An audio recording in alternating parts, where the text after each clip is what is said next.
የኢትዮ ኮደርስ የዲጂታል 2025 አካል የሆነ ፕሮግራም ነው።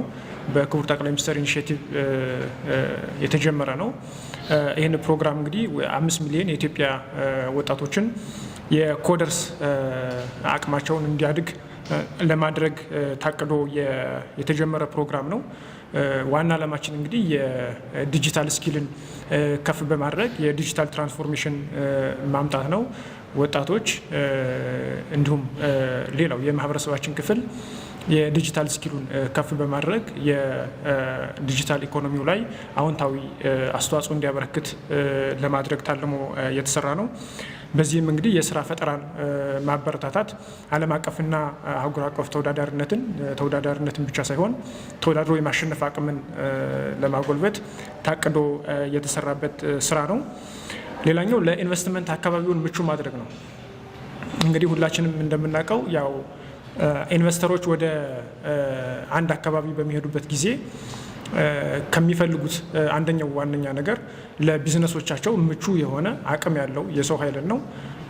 በዚህ ዘመን ደግሞ የዲጂታል ስኪልን እንደ ዋና አቅም መለካት ከጀመረ ትንሽ ሰነባብቷል። በዚህ መሰረት እንግዲህ የኮዲንግ ስልጠናን ተግባራዊ በማድረግ አቅም ያለው ለኢንቨስትመንት ምቹ የሆነ የሰው ኃይልን ፈጥሮ ማቆየት ዓላማ ያደረገ ነው። በአጠቃላይ ኢትዮ ኮደርስ ፕሮግራም በ2017 ዓመተ ምህረት እንግዲህ የአማራ ክልልን ስንመለከት በዝግጅት ምዕራፍ የመጀመሪያ ከሀገራዊ እቅዱ በመነሳት ክልላዊ እቅድ ታቅዷል። ለዚህም እንግዲህ ዋና አብይ ኮሚቴና ቴክኒካል ኮሚቴዎችን አዋቅረናል። እነዚህ ኮሚቴዎች በአጠቃላይ የክልሉን የኮደርስ ፕሮግራም አፈጻጸም በበላይነት የመሩ ኮሚቴዎች ናቸው። ይህንን እቅድ ካቀድን በኋላ ከባለድርሻ አካላት ጋር ውይይት አድርገናል። ይህን ውይይት እንግዲህ በጋራ መግባባት ላይ ካደረስነው በኋላ እቅዱን እንግዲህ ወደ ክልሉ የታችኛው መዋቅር ማድረስ ችለናል። እቅዱን ወደ ታችኛው መዋቅር ካወረድን በኋላ እንግዲህ በአጠቃላይ በክልሉ ያሉ የስልጠና ማዕከላትን ዝግጁ አድርገናል። በዩኒቨርሲቲዎች፣ በቴክኒክና ሙያ ስልጠና ማዕከላት፣ በትምህርት ቤቶች፣ በሁለተኛ ደረጃ ትምህርት ቤቶች ያሉ የስልጠና ማዕከላትን ዝግጁ አድርገናል። የስልጠና ማዕከላትን ብቻ ሳይሆን አጋዥ ስልጠና ማዕከል ውስጥ ረዳት የሆኑ አሰልጣኞችን እንዲሁ አሳይን አድርገናል ማለት ነው በየስልጠና ማዕከሉ።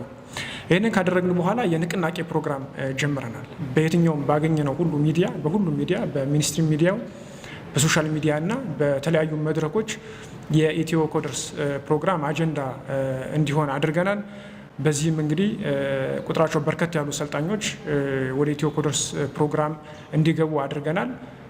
በዚህም በአማራ ክልል በ2017 በእቅድ ከያዘው 192,000 ሰልጣኞችን የማሰልጠን ፕሮግራም 197,000 ሰልጣኞችን ሰርቲፋይ ማድረግ ችሏል። ይህም እንግዲህ ከእቅዱ ከ100% በላይ ክንውን ማከናወን የቻልንበት ነው።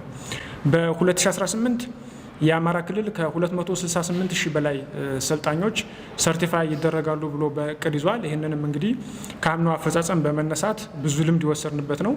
ተፈጻሚ እናደርጋለን ብለን እንጠብቃለን። ይህንን እንግዲህ በጥሩ ሁኔታ በተሻለ መንገድ ለመፈጸም በተለያየ ደረጃ ያለው የክልላችን የመንግስት መዋቅር፣ የዩኒቨርሲቲ ተቋማት፣ የሙያና ቴክኒክ ተቋማት እንዲሁም የሁለተኛ ደረጃ ትምህርት ቤት ተቋማት ሰፊ ዝግጅት እንዲያደርጉ እናሳስባለን። እናመሰግናለን።